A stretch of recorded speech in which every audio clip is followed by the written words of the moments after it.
Hello there, my very good friends. Andy Murray here for WhatCulture Wrestling with a quick news blast relating to Impact Wrestling, Kenny Omega, and Bullet Club?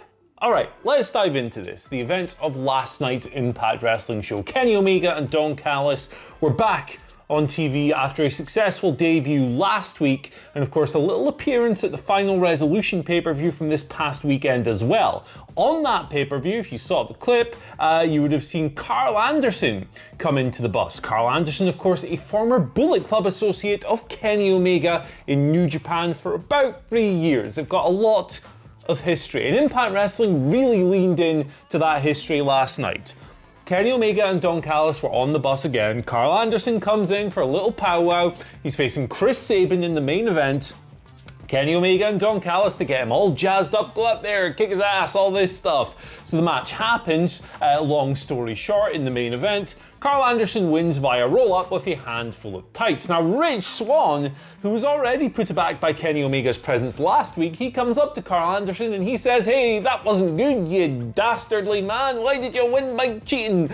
That kind of stuff. Rich Swann clearly playing the babyface in all of this. Doc Gallows jumped him. In come the Motor City Machine Guns, of which Chris Sabin is a member. Looks like they've sorted this whole thing out. The heels are outnumbered. No. Here comes Kenny Omega to clean house, pardon the pun. The baby faces get laid out. The heels all throw up kind of like Bullet Club adjacent symbols. Doc Gallows stands there and says, "Biz Cliz me," a direct reference, of course, to their time in that stable. And now we are getting a match from Kenny Omega in Impact Wrestling. It's the Hard to Kill pay-per-view. It's the 16th of January 2021, so a little while to go. He is reuniting with the Good Brothers, Anderson and Gallows, the Impact Wrestling Tag Team Champions, against the Impact Wrestling World Champion Rich Swann and the Motor City Machine Guns. Your first inter-promotional match with this working relationship is on deck. It's going down, and it makes total sense. Like I said, Omega, Anderson, Gallows were together for years in Bullet Club in Japan.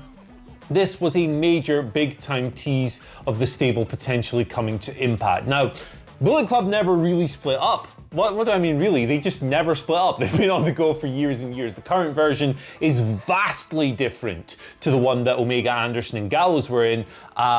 Evil, of course, near the top, Jay White, Taiji Ishimori, personnel all over the place compared to when they were there. But it's interesting nonetheless. There's a lot of history to play on here. I'm sure the match itself will bang. I mean, you've got Swann in there with Omega, you got the Machine Guns, you got the Good Brothers.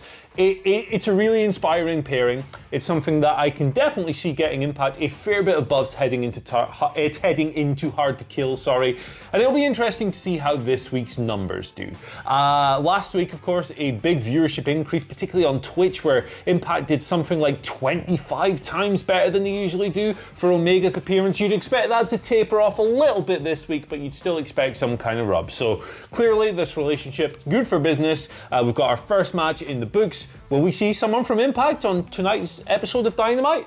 I have no idea. I'm just putting it out there. Discuss that in the comments section below. Let us know what you think of this whole deal in general. If you're going to tune into the Hard to Kill pay-per-view, what you think of the match, all that good stuff. Then find us on Twitter at WhatCultureWWE. Find myself on Twitter at Andy H. Murray, and I will be back on your YouTube in, I don't know, like a couple of hours or something with Adam Wilborn for the rest of today's stories. Goodbye.